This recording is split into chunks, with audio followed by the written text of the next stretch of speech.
Hello दोस्तों, स्वागत है आपका अपने यूट्यूब चैनल पर जिसका नाम है इंग्लिश बाई पवन गोस्वामी। हमारा टेस्ट सीरीज का तो दौर चलता ही रहेगा और रिजल्ट सुपर देंगे। लेकिन असली सवाल अपन जैसे आते हैं वैसे ही यहाँ करेंगे। तो हमारा ये आज का 5वां टेस्ट है। ठीक है, तो सभी दोस्तों को जोड़ लीजिए। सभी दोस्तों को बहुत सारा शुभकामनाएं मैं पहले से ही दे देता हूं। गुड इवनिंग सभी को। सभी दोस्त जुड़ जाएं और उन्हीं बच्चों को जोड़ें जिनको सच में नौकरी का मतलब लगाव है, क्या लगना है। अब कई ऐसे ही घूमते फिरने ही देखने आ जाते हैं, उनका तो देखो कोई कुछ नहीं कर सकता। आज हमारा 5वां टेस्ट है। मैं पहले ही कह चुका हूं, ऐसे 30 से 35 टेस्ट अगर आपने दे लिए हैं तो पूरा पेपर का जो पैटर्न है वो पूरा खोपड़ी में जम जाएगा। तो चलिए बच्चों, आज स्टार्ट कर लेते हैं। आज एक विशेष चीज होगी।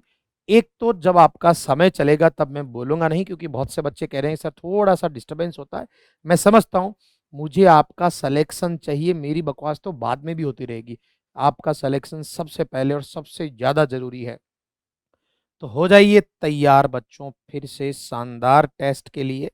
और अगर आपका टेस्ट में आंकड़ा 8-10 के ऊपर है तो आप तैयारी में अच्छे स्तर पर हैं, कोई डाउट नहीं है। हाँ, एक आधा नंबर कम ज्यादा अगर हो रहा है तो सुधार होगा। पूरा महीना पड़ा है, इतने टेस्ट अपन दे देंगे कि आपको दिक्कतें नहीं आएगी। चलिए बच्चों, तो पूरी ईमानदारी से पेन पेपर लेकर बैठेंगे आप, ये बात जो है ध्यान रखें। और विश्लेषण जब मैं बताऊं तो उस पर अच्छा काम करें। भाई, नौकरी के लिए थोड़ी मेहनत तो जायज है। जब मैं भी आपके लिए थोड़ा बहुत कर लेता हूं तो आपको भी ये फर्ज बनता है कि भाई हमें जो है आप खुद ईमानदारी से काम करें। आज पूरा 1 मिनट मैं बोलूंगा नहीं, तब तक आप भी पूरी साइलेंस से अपने आंसर को टिक करें। पूरी कॉपी में आप 1 से 15 तक टिक लगा के रखें। देखो, वास्तविक आकलन वास्तविक ही रहेगा और नकली नकली रहेगा। और कोशिश करें कि अगर आपने गलत किया तो माइनस भी कर लें। देखो, असलियत में मजा आने लगेगा। खैर, चलिए स्टार्ट करते हैं। तो 1 मिनट का समय प्रॉपर दिया जाएगा आपको।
चलिए दोस्तों, समय समाप्त हो गया है। अब तो बोल सकता हूं मैं। देखिए, प्रॉपर काम करना पड़ेगा। आपको वॉइस का सवाल दिया है, वैसे तो देखते ही नॉलेज हो जाएगा कि हाँ ये कोई वॉइस का सवाल है। ठीक है ना। तो इसमें तो वैसे कोई बहुत विशेष घबराने की जरूरत नहीं। तो टाइमर को साइड में रहने देते हैं। अब देखो, यहां आपको दिया हुआ है डिड। आपको बहुत अच्छे से बता रखा है कि डिड क्योंकि सेकंड फॉर्म मान ली जाती है तो वाजवर से बनेगा। इसलिए इज नहीं होगा और हैज नहीं होगा। अब बचे दो। यहां ठीक है, वाज हो गया, रिटर्न हो गया।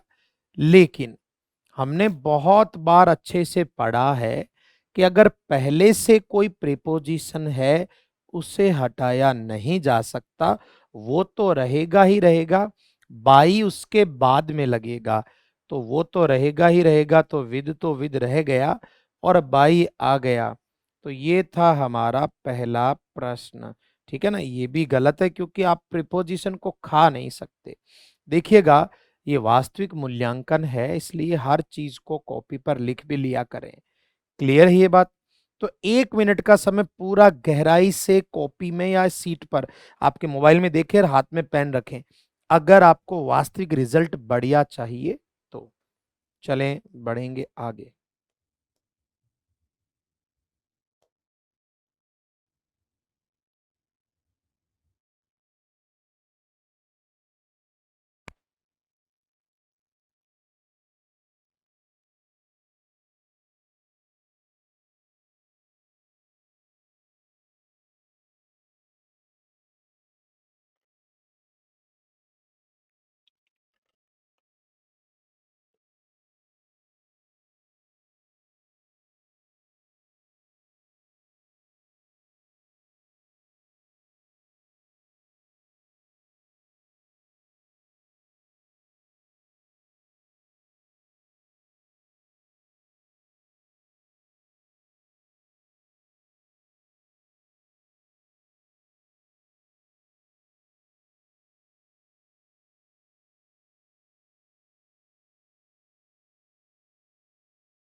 चलिए भाई 60 सेकंड हो चुके हैं आपके।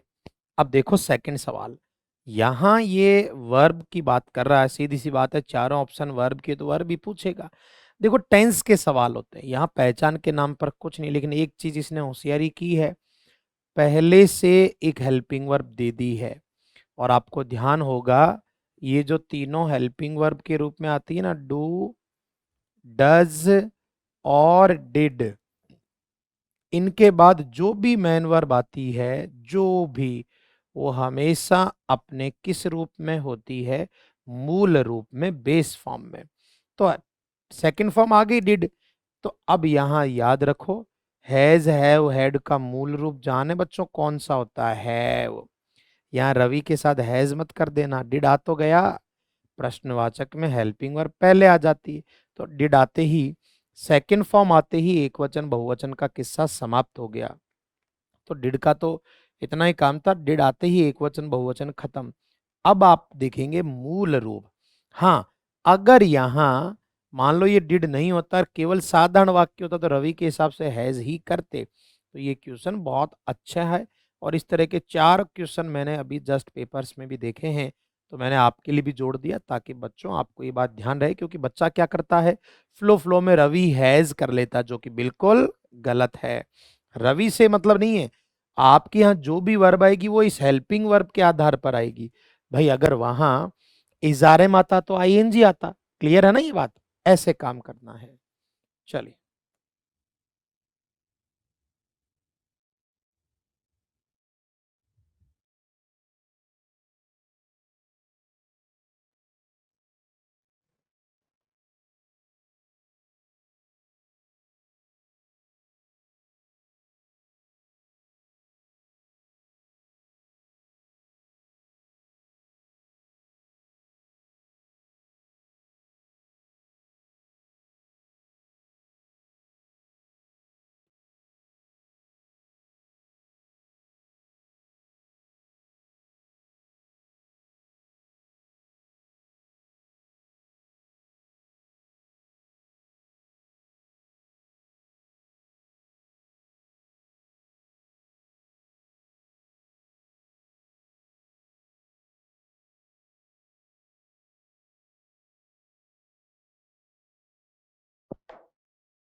चलिए बच्चों, ये हमारा एक प्रश्न है जो आपका डायरेक्ट इनडायरेक्ट का है।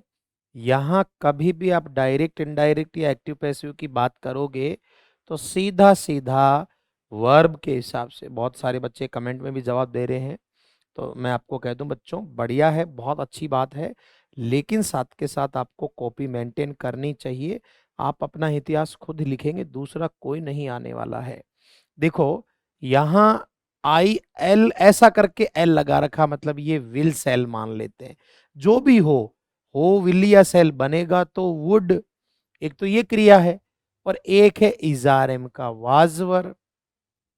तो दो चीजें मिलानी है, एक तो विल का वुड, विल तो ये है, विल का वो सेल जो भी माने बनेगा वुड ही। तो आपको दो चीजें मिलानी है, वुड और वाज, नहीं ये नहीं होगा, इसका इज नहीं रहेगा, वुड और वाज ये बैठ सकता है, विल तो खैर होगा ही नहीं, हैज भी नहीं होगा। तो करेक्ट आंसर कौन सा हो गया इसका? बी हो गया। ऐसे आपको बढ़िया काम करना है। चलिए बढ़ेंगे अगले प्रश्न की ओर।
चलिए बच्चों, समय हो गया है।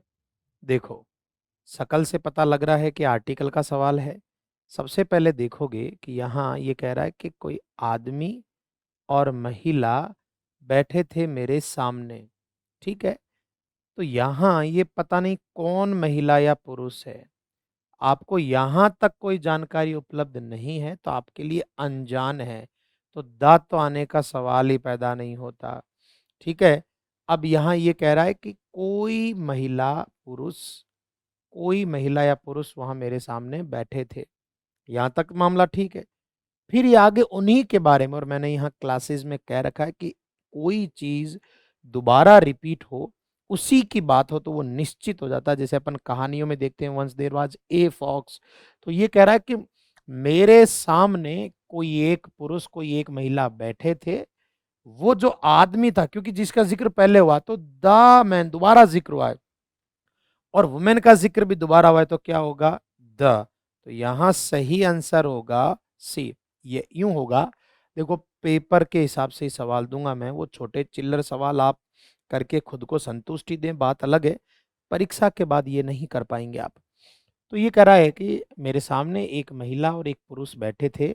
वो पुरुष तो अमेरिकन था, लेकिन मुझे लगता है कि वो महिला जिसका ज़िक्र हुआ, तो ये अनिश्चित और यहाँ निश्चित, इस पे बढ़िया आपको काम करना है।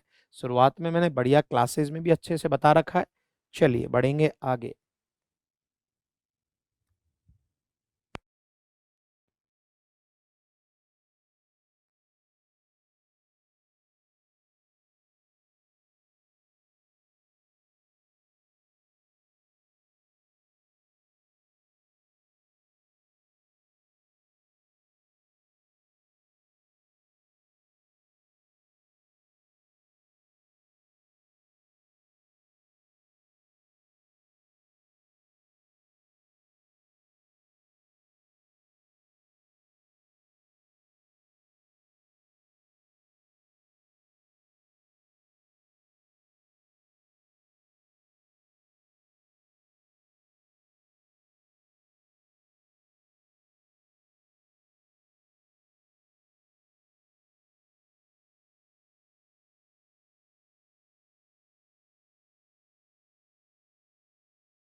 हाँ बेटा, समय हो गया है। बढ़िया, बहुत बच्चे बहुत अच्छी कोशिश कर रहे हैं आप लोग। अब देखो, the village was very small, गांव काफी छोटा है।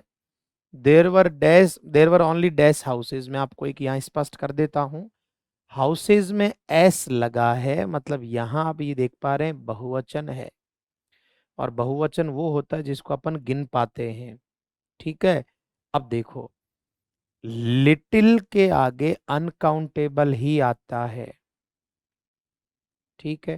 तो ये नहीं हो सकता। एनी जो है वो नकारात्मक और प्रश्नवाचक वाक्यों में आता है, ये तो साधारण है, ये भी नहीं। मच के बाद भी अनकाउंटेबल नाउन ही आता है जिसको गिन नहीं पाते, ये भी नहीं। सही उत्तर क्या होगा? A few. और मैं आपको जब पढ़ा रहा था तब मैंने लिखवा दिया था, ओनली के बाद अगर काउंटेबल है तो ए फ्यू लिखते हैं, और अनकाउंटेबल है तो अ लिटिल लिखते हैं। तो हाउसेस घरों को गिना जाता है, इसलिए ए फ्यू एकदम करेक्ट आंसर है। क्लियर? ठीक है ना? आगे बढ़े। देखो, अपने आप को वास्तविकता से आके क्लैरिटी से।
हाँ जी, समय हो गया है। अब देखो, मैं यहाँ ये कह रहा हूँ कि असर्टिव सेंटेंस को नेगेटिव बनाना है। एक मैं यहाँ स्पष्टीकरण दे देता हूँ बेटा। असर्टिव वाक्य जो है ना, उसमें आप है ना सकारात्मक और नकारात्मक दोनों को ही काउंट कर सकते हो, लेकिन अफर्मेटिव जो होता है वो सिर्फ सकारात्मक होता है, ठीक है ना। अफर्मेटिव ओनली सकारात्मक, असर्टिव में नकारात्मक सकारात्मक दोनों शामिल है। लेकिन ये कह रहा है कि ये साधारण वाक्य है जिसको नेगेटिव बनाना है। और आपको याद है डिग्री के लिए मैंने अलग से सेशन भी ला रखा है। तो Mary is cleverer than any other girl of the class, मैंने वहां बढ़िया से पढ़ा रखा है कि जब आप नेगेटिव बनाओगे तो कम से कम एक शब्द तो नेगेटिव चाहिए। कहाँ है इसमें नेगेटिव शब्द? कहाँ है इसमें नेगेटिव शब्द? कहाँ है इसमें नेगेटिव शब्द? नेगेटिव एक में ही है, नो अदर, बस खत्म कहानी। और मैंने पढ़ा रखा है नो अदर का एनी अदर का नो अदर, और ये पॉजिटिव डिग्री में आता है। एकदम क्लियर आंसर कौन सा होगा हमारा? बी होगा। तो सवाल को पढ़ो नहीं, उसको देखो कि वो पूछ क्या रहा, तसल्ली से उसको देखा करें, फिर ऑप्शन पर काम करें।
चलिए, समय हो गया है भाई।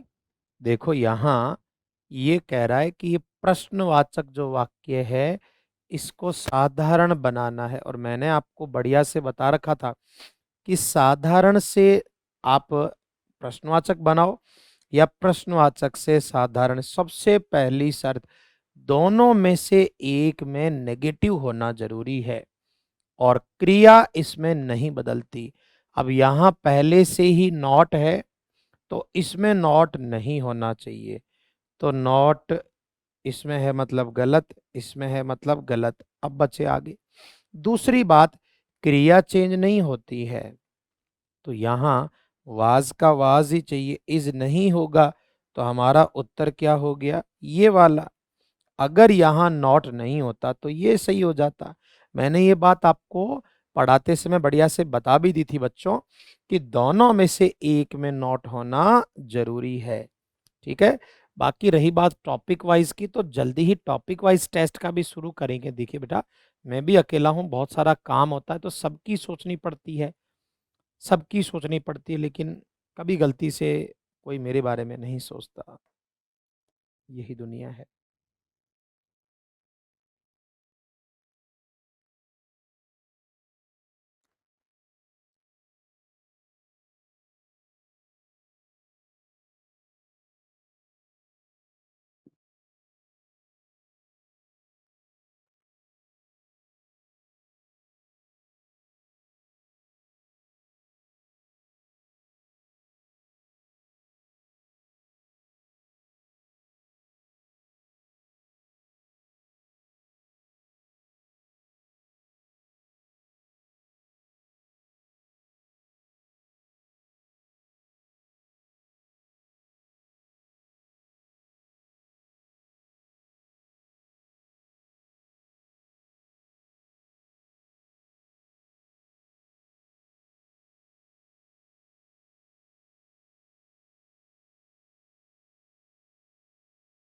चलिए, ये वर्ड्स रॉन्गली यूज्ड टाइप का आता है, यहाँ पहले मैं स्पष्टीकरण दे दूं साइड में। एक ये वर्ड होता है रेन, एक होता है आपका ये वाला रेन, ठीक है, और एक आपका होता है ये वाला रेन। देखो ये तो सब जानते हो, ये वाला तो बारिश है, ये तो सब जानते हो। ये वाला और ये वाला, ये वाला जो रेन है ये वर्ब होती है जिसका मतलब होता है शासन करना, रूल करना, शासन करना या रूल करना। और ये वाला जो रेन है ये होता है लगाम। अपन जैसे घोड़े के वो लगाम नहीं बांध रखी होती है रस्सी की, जो मुंह पे ऐसे बांधी होती है, वो लगाम होती है, वो रेन होती है। वैसे संज्ञा इसमें एडी लगाना भी नहीं चाहिए। तो यहाँ ये कह रहा है, अच्छे से सुनो बच्चों, कि जो क्वीन विक्टोरिया थे उन्होंने 1837 से 1901 तक शासन किया। तो यहाँ भूतकाल की बात चली रही है।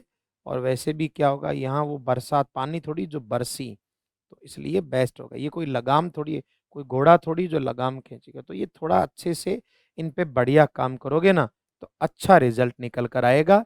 और साथ के साथ लिख लिएगा, ये मैंने पहले भी पढ़ाया था बच्चों को, अभी फर्स्ट ग्रेड में भी आया था कुछ दिन पहले।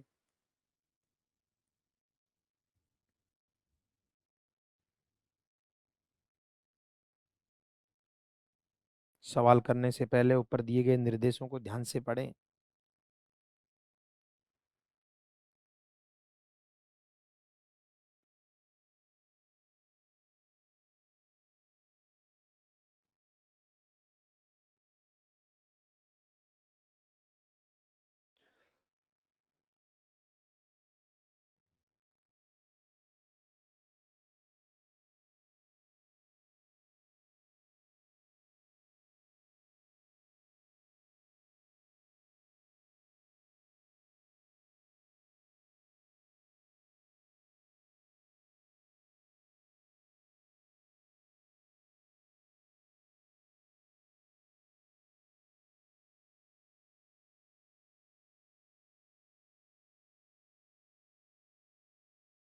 हाँ जी। अब देखें, ये सवाल एरर के करेक्शन के इस तरीके से भी आ सकते हैं। ये कह रहा है, पता लगाएं गलत भाग का दिए गए वाक्य में।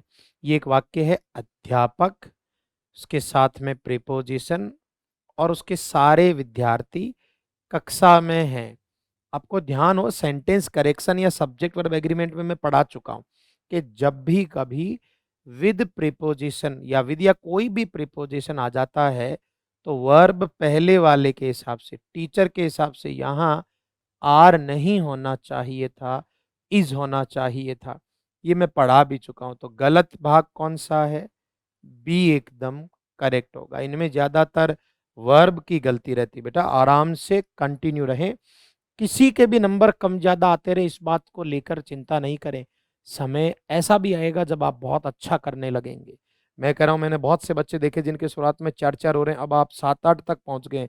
तो शुरुआत सबकी अपनी अपनी होती है, चमत्कार थोड़ी होते हैं।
चलिए, देखिए, आपको मैं स्पष्ट कह दूं कि आप बातें बाद में भी कर सकते हैं कमेंट्स वगैरह में।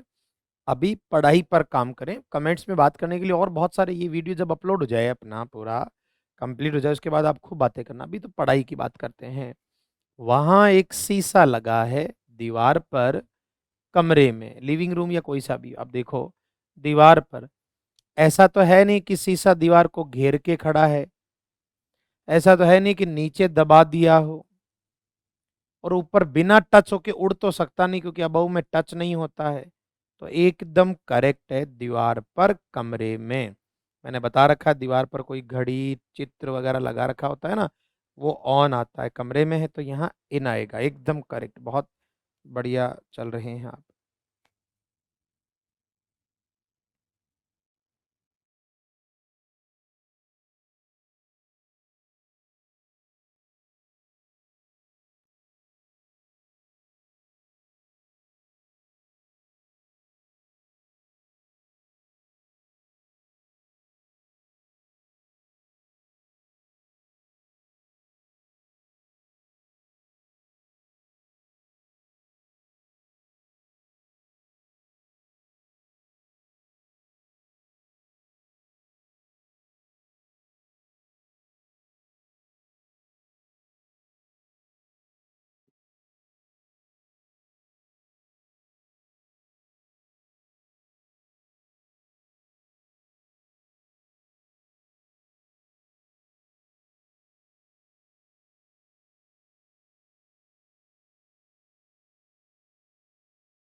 हाँ जी, देखिए इन सवालों में अगर गलती हो रही है, तो मैं इनका भी जो है वीडियो जल्दी ही लेकर आ रहा हूँ, आप चिंता नहीं करें, 3 आए हुए हैं, 1-2 और आ जाएँगे, ठीक है ना? तो इस पे काम बढ़िया करना है अपने को। अब देखो ये कह रहा है कि सही कौन-सा है? देखो असेंट का मतलब आज्ञा नहीं होता है, असेंट मतलब होता है अनुमति। आज्ञा तो डिक्री होता है, डिक्री या ऑर्डर कह दो, डिक्री भी कह सकते हैं, वो अलग चीज़ है।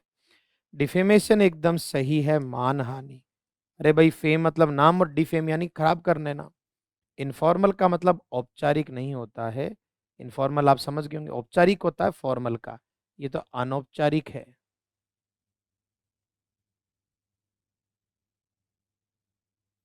फिर आगे कंक्लूजन का मतलब प्रस्तावना नहीं होता, ये बढ़िया इंपॉर्टेंट है।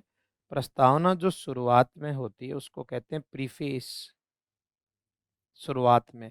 कंक्लूजन अंत में होता है जिसको आप कह सकते हैं समापन। निष्कर्ष कहते हैं लेकिन यहाँ समापन शब्द ज़्यादा उचित यूज होता है टेक्निकल टर्म में।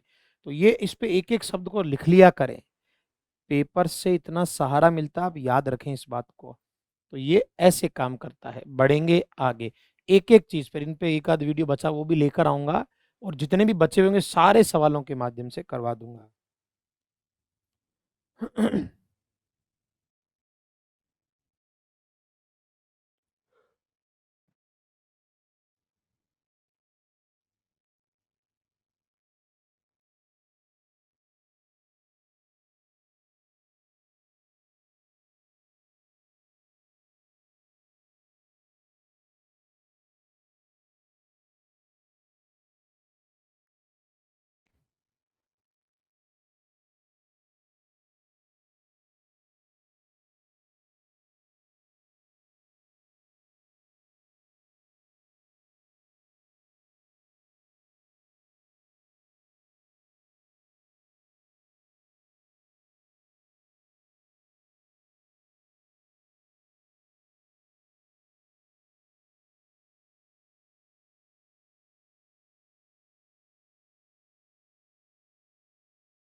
चलिए समय हो गया है। देखो यहाँ ये कह रहा है इंडोर्समेंट का समकक्ष। देखो यहाँ ध्यान रहे, एंडोर्समेंट और इंडोर्समेंट एक ही बात है, दोनों का मतलब होता है आप कह सकते हो समर्थन करना। आप कहते हो ना साइन कर दिए मैंने, तो किसी चीज का समर्थन करना, पृष्ठ पर अंकन करना। आप साइन करना बोलते हो ना, साइन कर दिए, पृष्ठांकन कर दिया मतलब। तो इंडोर्समेंट और एंडोर्समेंट दोनों ही बेस्ट है, और ये बहुत ज्यादा बार आया हुआ है। तो इंडोर्समेंट यानी किसी भी पन्ने पर अंकित करना, सिग्नेचर करना जिसको कहते हैं।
चलिए समय हो गया है भाई। देखो ध्यान से, यहाँ दिस में बी सूटेबली अमेंडेड। देखो अमेंड मतलब क्या आप समझते हैं, संशोधन होता है, ठीक है ना? तो संशोधन तो कहीं ना कहीं चाहिए ही चाहिए, इसमें नहीं है, इसमें नहीं है। फिर कह रहा है दिस में बी सूटेबली अमेंडेड, ये पैसिव में लिखा हुआ है कि इसे आप जो है मे और कैन का मैंने कहा सकता है, उपयुक्त संशोधित इसे किया जाता है, ता है ती में तो अलग ही होता है, वो तो अमेंड्स होता है ना बेटा। तो हमारा सही आंसर हो गया एकदम करेक्ट, मे और कैन का अर्थ मैंने कहा ना, सकता है, सकते हैं। एक एक शब्द से अपन मिला के बहुत बढ़िया रिजल्ट दे सकते हैं। पेपर जैसा होगा वैसा ही मैं पैटर्न फॉलो करूंगा, ठीक है ना? आगे बढ़ते हैं बेटा अपन आगे।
हाँ, अब देखो यहाँ ये कह रहा है कि उन्हें नियुक्ति का प्रस्ताव भेज दिया गया है।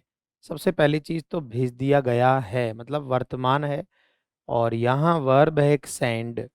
सेंड फर्स्ट फॉर्म है, सेकंड भेज दिया, और थर्ड किसी के साथ ये आती सेंड सेंड सेंट।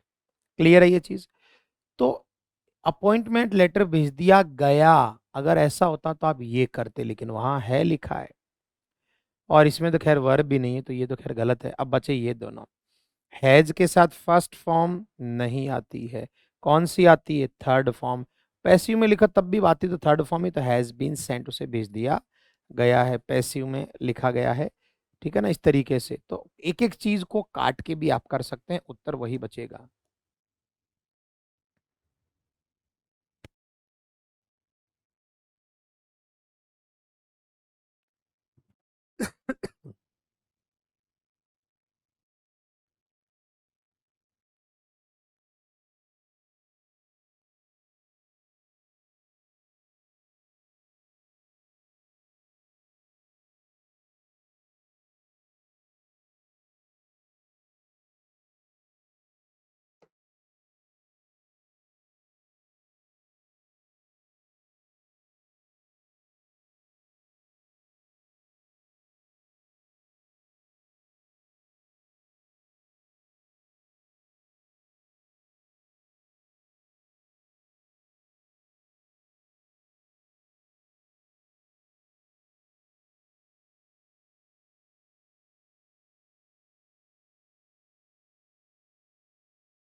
हाँ, अब देखो ध्यान से, यहां कह रहा है कि करेक्ट पंक्चुएशन वाला कौन सा है। आपको देखो एक चीज बता दूं मैं, यहाँ आपको पढ़ाया भी था मैंने, ये दो हैं कॉलन और सेमी कॉलन। ठीक है ना? एक वो सेमी कॉलन था।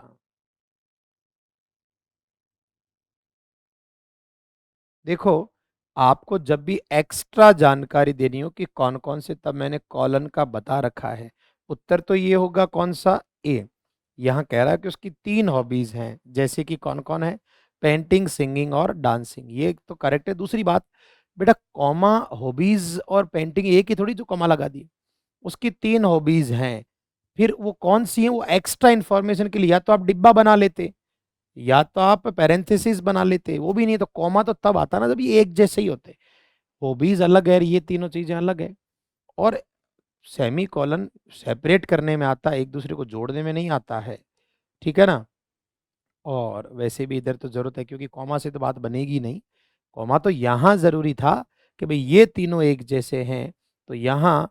और दूसरी बात कि ये वाला जो ये वर्ड्स को जब जोड़ते हैं, तो यहाँ ये टाइपिंग मिस्टेक नहीं कह रहा मैं, ये लगाते हैं कुछ लोग, इसको ऐसा यूज करते हैं।